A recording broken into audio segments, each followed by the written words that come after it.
But the thing that stood out about her was that she had this -4, but she had a big lumbar curve, like a real deep lumbar curve. So a big lordosis in her lumbar area, right?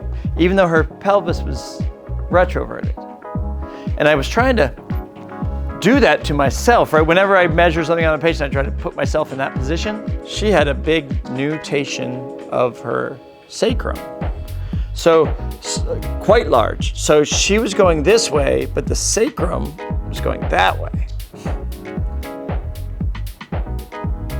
So at the SI joint, there was this big movement that had happened.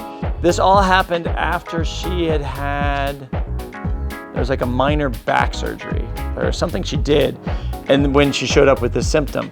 And for some reason, whatever procedure they did left her with this big nutation.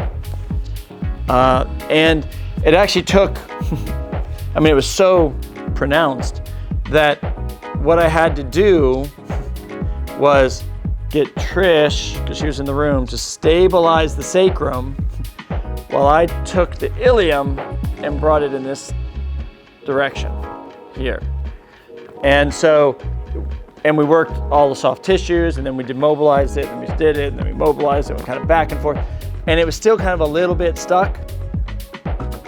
So what I had to do is go up to her cranium, because now I know that her occiput and temporal bones are doing something similar, because the Lovett reactor. So I had to go up and mobilize and move her temporal bones, which were stuck. Like I had to go open up the whole suture and mobile. So I was able to mobile, then I finally got those to move. And then we came back and did this again, and we finally, and this patient felt it. She's like, oh, that feels so good. As it started to like move, all this pressure came out of her back, right? And so we were able to do this, and I was able to stand her back up, and she was positive 4 degrees.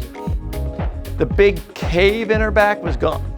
It went back to a neutral, kind of about a 30-degree curve.